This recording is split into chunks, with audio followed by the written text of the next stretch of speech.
We value dedication that shows up where leadership can see it. That was what my director, Dana Holt, said into a microphone at the Midnight Merit Mixer, an event hosted by Glacier Quill Security, in a downtown Austin hotel ballroom that smelled like citrus cleaner and panic. The slides behind her showed sunrise photos, as if our work happened in daylight instead of server rooms at 2 a.m. My name is Jenna Reed. I am 46. I work nights guarding financial networks while most of Texas sleeps and pretends fraud is somebody else's job. Dana smiled like a calendar model. She wore pearls that glittered under stage lights and the expression of someone who believed applause could replace pay. People clapped politely, the way employees clap when they have rent due. After the speech, raises were announced in private video calls. Dana did it like a dentist delivering bad news while maintaining perfect posture. Mason Hale got his call first. Mason was 30, day shift lead, and widely admired for staying calm as long as nothing moved. He posted a screenshot in the team chat like he had won a county fair ribbon. Raise, $34,000.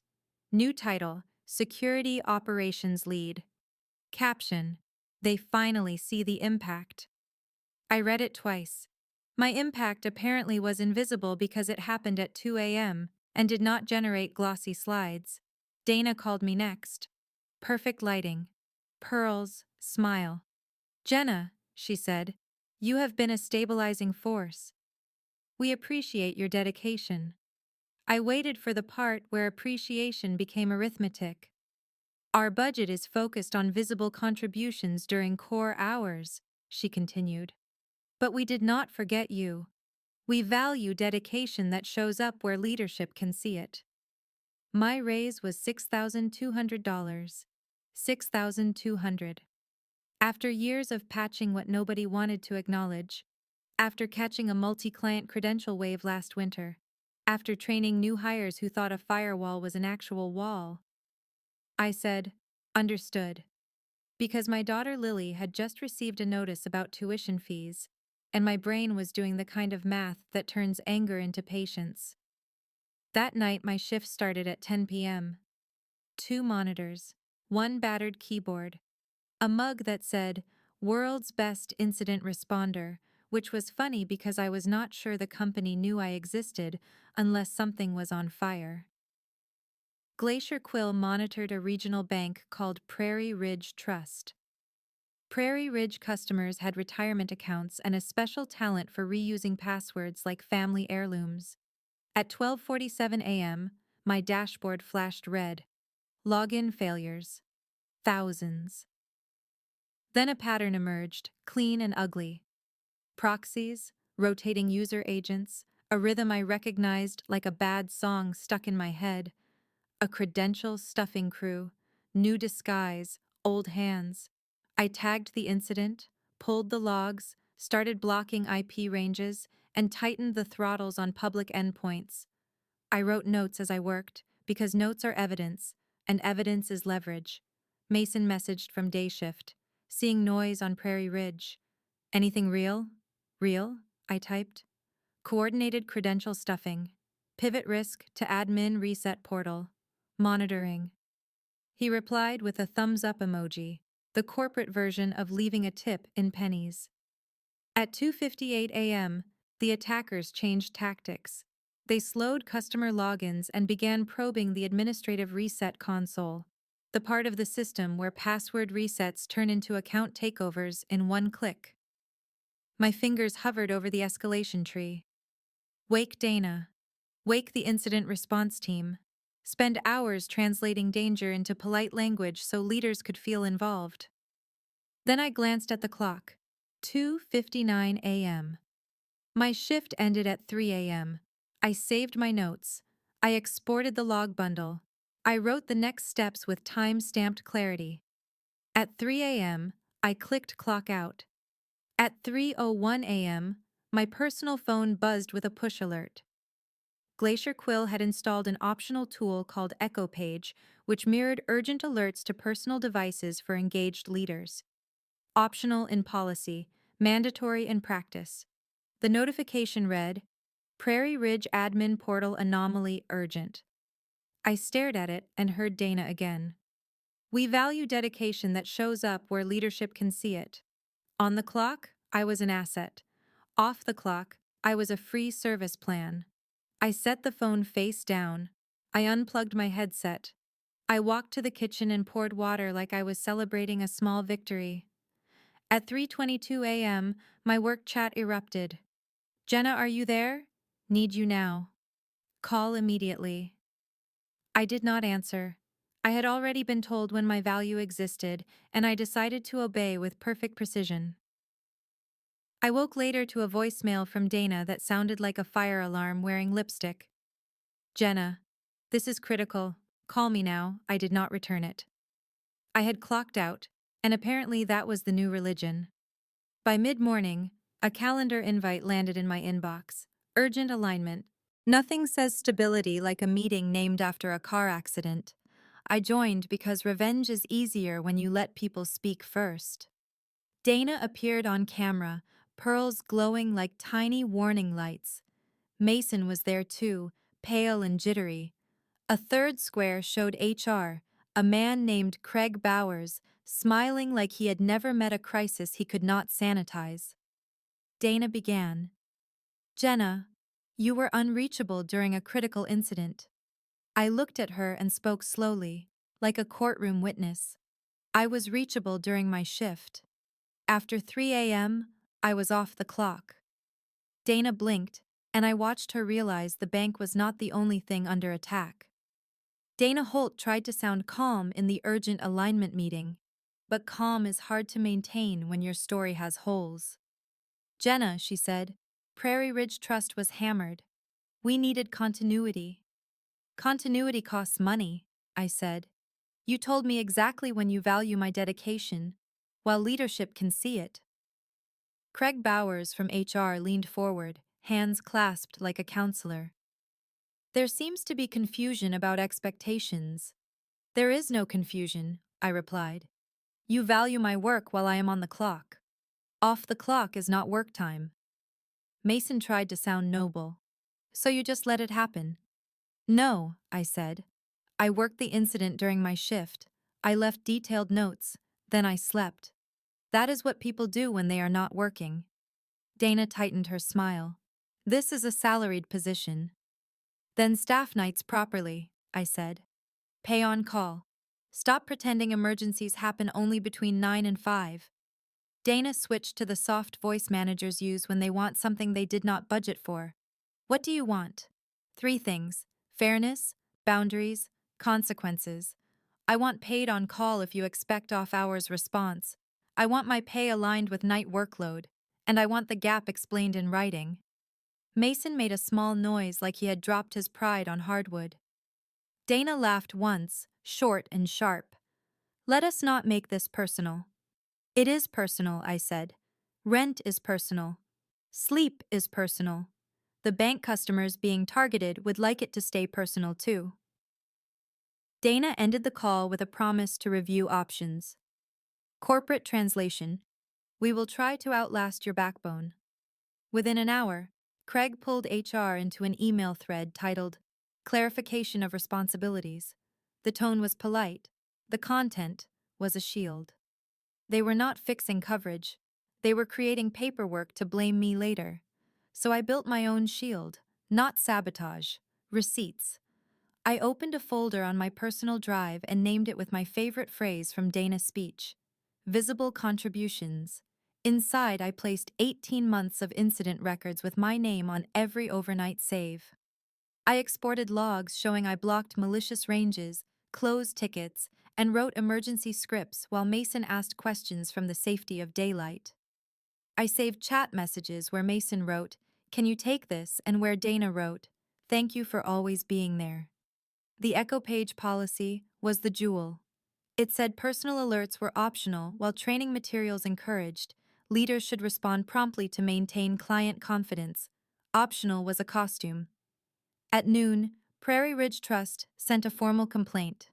The customer portal survived, but the admin reset console had been touched. Prairie Ridge wanted a root cause analysis and a response timeline. Dana forwarded the complaint to the team with a note. We need to be proactive. Proactive meant the same people should fix the same mess without asking new questions. At 2:10 p.m., Mason called me directly. No camera, no emojis, just desperation. "Jenna," he said, "they are asking me to explain the response gaps." "I cannot." "That is rough," I said, "but they finally see the impact." Silence. Then, "Are you trying to ruin me?" "I am trying to do my job," I said, "while I am on the clock." I hung up and opened my resume for the first time in years. I wrote down what I actually did, not what Glacier Quill advertised.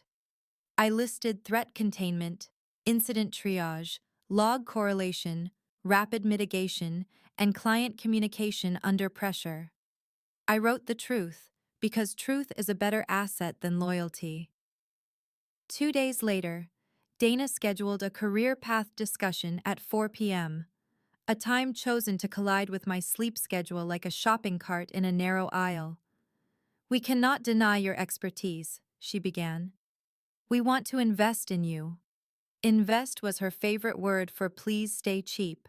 She offered a one-time recognition award of $1,000 and a promise to revisit compensation next quarter. Next quarter is where problems go when leadership wants them to disappear. "No," I said. Dana blinked. "No?" "No," I repeated. "If you want me available after 3 a.m., you pay for availability after 3 a.m. Otherwise, you value my work while I am on the clock, just like you said." Her smile hardened. "This is becoming insubordinate. It is becoming specific," I replied. An hour later, an email arrived titled, "Performance Expectations." Long, vague, drenched in legal perfume. I forwarded it to my personal account and dropped it into visible contributions. That night, the same credential crew returned to Prairie Ridge. They skipped the obvious door and aimed at a side entrance, the bank help desk tool that could trigger password resets. Clever. Exactly the kind of trick that works when defenders are tired. From 11:30 p.m. to 2:59 a.m., I did my job. I blocked, throttled, documented, and wrote a final note. Next actions require incident commander approval. At 3 a.m., I clocked out. At 3:07 a.m., Echo Page screamed on my personal phone. I let it scream. I brushed my teeth. I went to bed. And somewhere in a boardroom, I could almost hear leadership discovering what my raise had bought them. By morning, Glacier Quill contained the mess the hard way. Panic calls, confused handoffs, and a 4-hour lock on Prairie Ridge administrator functions. Customers could not reset passwords. Executives could not pretend everything was fine. Dana sent a polished company-wide email about successful containment. She left out the part where Prairie Ridge threatened a contract review, and the part where Mason answered technical questions with the verbal equivalent of shrugging. At 9:05 a.m., my phone rang. Not Dana, not Mason. A recruiter named Paige Ransom. "People talk," she said, "especially after a night like that. I represent Sentinel North Shield, and they have a night operations architect opening." Sentinel North Shield was larger, louder, and notably adult. They had a rotating incident commander list and a written on-call policy that included money, not motivational slogans. The salary range made my Glacier Quill raise look like spare change trapped under a couch cushion. I scheduled an interview for Friday. At noon, Craig from HR sent a meeting invite titled Clarification of Responsibilities.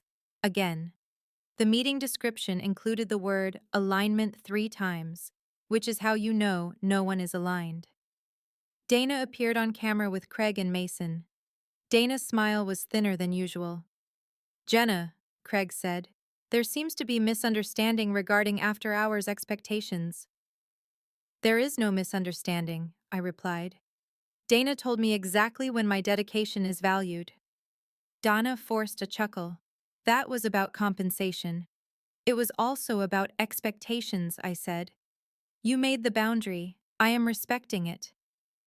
Mason leaned forward. The bank was getting hammered. We needed you. I looked at Mason. During my shift, I worked the incident. After 3 a.m., I was not working. Craig spoke gently. We need continuity for our clients. Continuity costs money, I repeated. Discount labor causes discontinuity. Dana leaned forward. Are you threatening to leave? I smiled, calm and bright. I am not threatening.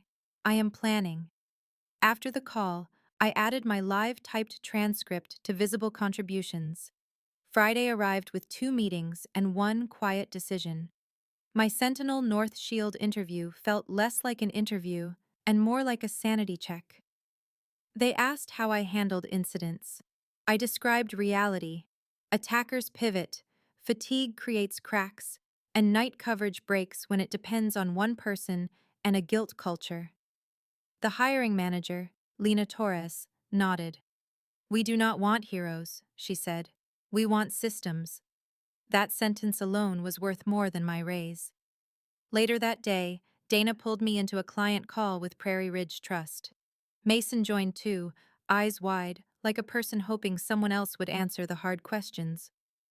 Prairie Ridge Chief Information Officer, Walter Wynn, started with one simple line. Who was responsible for containment Wednesday night? Dana launched into a speech about teamwork and dedication. Walter cut her off.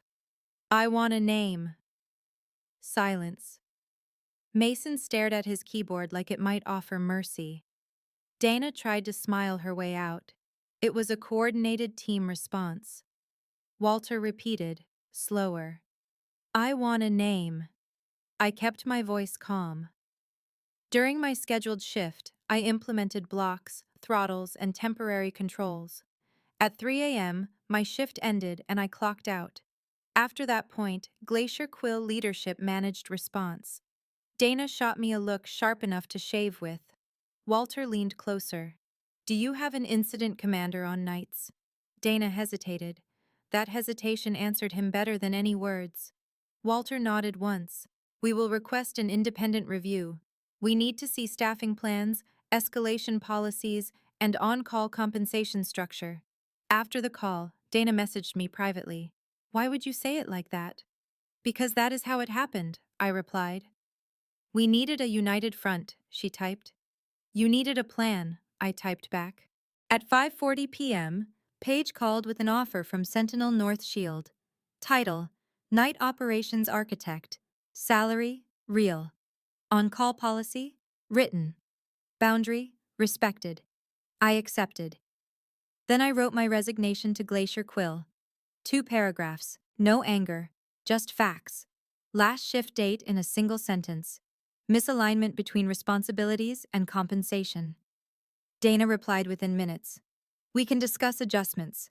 Craig asked for transition support. I answered both with the same line. I will provide handoff documentation during my remaining scheduled shifts. At 10:08 p.m., an unknown number from Texas called my personal phone. It was Walter Wynn. Jenna, he said, I am going to be direct. We do not trust Glacier Quill right now. We need someone who understands what happened. Can you consult? I felt a clean satisfaction settle in my chest. Not sabotage, the market correcting a lie. I can help, I said, but not as a Glacier Quill employee. Walter did not argue. Send terms. I drafted a simple consulting agreement under my own name, Reed Nightwatch Consulting. Clear scope, hourly rate, and a premium for any work outside agreed hours. Walter signed within the hour. Dana had said leadership valued dedication they could see. Now, leadership was going to see the invoice. Dana did not learn about my consulting contract from me. She learned from Prairie Ridge Legal because the bank requested logs and post-incident analysis through a third party. At 11:30 a.m. Monday, she emailed 3 times, each message shorter. Are you consulting for Prairie Ridge? This is a conflict. Call me now, I replied once. I work for whoever hires me with clear terms and only while I am on the clock. An hour later, Craig from HR tried a different pressure point. He reminded me about confidentiality and protecting the brand. I reminded him a brand is not a firewall, and truth is not a breach. By lunch, Glacier Quill Finance emailed the department about budget discipline, which was hilarious timing, like yelling about calories while the kitchen burns. Prairie Ridge terminated their Glacier Quill contract the next week with a polite letter that read like a funeral program. It praised past partnership and expressed concern about risk management maturity. The phrase risk management maturity is corporate, for we do not trust you with our keys. Glacier Quill leadership panicked. Mason panicked louder. My folder, visible contributions, stopped feeling like a shield. It started feeling like leverage. Leverage is a funny thing. It does not shout. It just sits there, heavy, until someone finally notices they have been standing on thin ice. Prairie Ridge hired me for a 2-week review. I gave them what they asked for: a timeline, a set of fixes, and a plain language explanation of why night response failed. It was not because night staff were lazy. It was because leadership treated night work like a cheap accessory instead of the core product. Walter Wynn sent my report to Prairie Ridge Board, their insurer, and their outside counsel. That was his job. Their risk people needed answers. Those answers apparently made travel plans. 2 weeks later, Glacier Quill announced an operational excellence audit. The audit team included people from finance, compliance, and an outside consultant who sounded like she had never seen a log file in her life. They did not start with servers. They started with pay records, staffing plans, and incident timelines. Suddenly, people could find time to read documents. Suddenly, executives could remember who solved what. The audit discovered that night shift performance ratings were capped. They discovered on-call expectations existed everywhere except in writing. They discovered echo page alerts were framed as optional, while managers treated them as mandatory. They also discovered that Mason raise was tied to visible leadership metrics, which meant meetings and presentations, not containment work. His incident notes read like a shopping list. Ask Jenna. Wait. Ask Jenna again. Dana scheduled a meeting with me during my shift. Her camera came on, and her smile was missing. Jenna, she said, Prairie Ridge is claiming we lacked adequate night leadership. They are correct, I said. She exhaled sharp. You are fueling this. I am describing it, I said. One starts fires, the other points at smoke. Dana tried to threaten me with policy. I countered with facts. She tried to imply I was disloyal. I reminded her she taught me exactly how loyalty worked at Glacier Quill, while leadership can see it. The audit moved fast after that. 3 days before my final Glacier Quill shift, an email appeared in the company directory update feed. Dana Holt, Director of Security Operations, no longer listed. The official line said pursuing other opportunities. The unofficial line was simpler.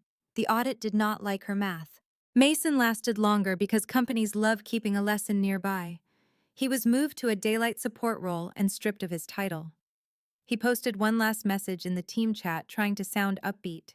Nobody replied, not even the thumbs up emoji. On my last night, I did a professional handoff. I wrote clean documentation and recorded walkthrough videos during my scheduled hours. I handed over my access. I did not delete anything. I did not have to. The problems were never hidden. They were just ignored. At 3 a.m., I clocked out for the last time, not in anger, but in relief. Then I turned off echo page alerts on my personal phone. It felt like removing a tight collar. Sentinel North Shield started me the following Monday on a day schedule for the first time in years. I walked into a place that had a night rotation, an incident commander list, and a culture that treated sleep like a requirement, not a weakness. My revenge was not loud. It was precise, and it had a schedule. My first week at Sentinel North Shield felt like stepping into a world where adults ran the building. There was an incident commander rotation pinned to a wall. There were real runbooks. There was paid on call with defined response windows.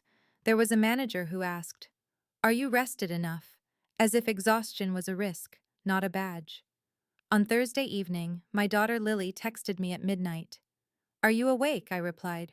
"No. I am off the clock." She sent a laughing emoji, then a second message. "Proud of you." That was the real raise, not the salary bump, not the title, not even the consulting invoice. The real raise was sleep without guilt. Meanwhile, Glacier Quill was still choking on the consequences. Prairie Ridge exit triggered a broader review among their other clients. Two more institutions requested independent audits. One asked for night staffing plans. Another asked for on-call compensation policies. Glacier Quill leadership suddenly discovered policies could be written in less than 6 months if money was leaving. Craig from HR sent a company-wide memo about boundary respect and sustainable operations. He used the phrase wellness culture twice. He wrote it like Glacier Quill invented sleep. The audit report produced several recommendations, including a paid on-call program and a requirement that any monitoring system mirrored to personal phones must include compensation and rotation coverage.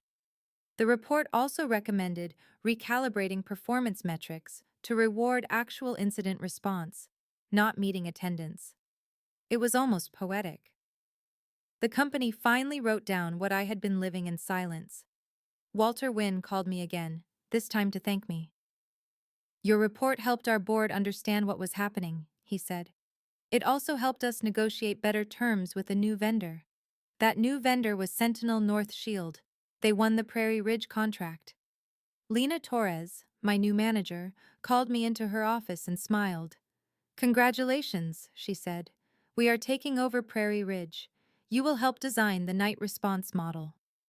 I sat down and felt something settle that I had not felt in years, the certainty that my work mattered in daylight and in darkness. I built a plan. 3-tier rotation, escalation clarity, written authority, paid response, no hero dependence, no single point of failure. I insisted on training drills that happened at night, because problems do not schedule themselves around office hours. Sentinel leadership agreed immediately, because leadership understood something Glacier Quill had ignored. If you sell protection, you cannot buy it with guilt. 2 months later, a former Glacier Quill night analyst named Priya Morales messaged me. "They are offering me a promotion now," she wrote. "They created an on-call policy. They say it is because of the audit." I typed back. "Ask for the policy in writing. Ask for the pay band. Ask for the rotation terms. Do not accept vibes." She replied with a single word: "Thank you." A week later, Priya joined Sentinel North Shield instead. She brought 2 colleagues with her. Glacier Quill tried to spin their changes as modernization. They announced a new night leadership initiative and posted job openings with higher pay ranges. They also quietly reduced Dana's old role into 2 separate positions, because one person had been doing too much for too little, and the audit had forced them to admit it. Mason emailed me once, a long paragraph about misunderstandings and team unity. It ended with, "I hope we can reconnect." I replied with one sentence: "I hope you learn the difference between visibility and value." The funniest part of the whole saga was not Dana losing her job. It was the fact that nothing I did was dramatic. I did not break systems. I did not leak secrets. I did not sabotage clients. I simply followed the rules exactly as leadership stated them. Work while on the clock, rest when off the clock. Charge money when someone wants more. That is not revenge in the movies. It is revenge in a payroll system. On a quiet Saturday, Lily and I met for lunch. She looked less stressed than she had in months. Nursing school was hard, but she was thriving. "You seem different," she said. "I am," I said. "I used to think being valuable meant being exhausted." She smiled. That is not value. That is being used. I nodded. I learned the hard way. Then I learned the smart way. Later that night, I opened my old folder, Visible Contributions, and stared at the files. For a second, I considered deleting it. The chapter felt closed. Instead, I renamed it. Clock Only. Not as a threat, as a reminder. Companies will take what you give until you decide to measure it.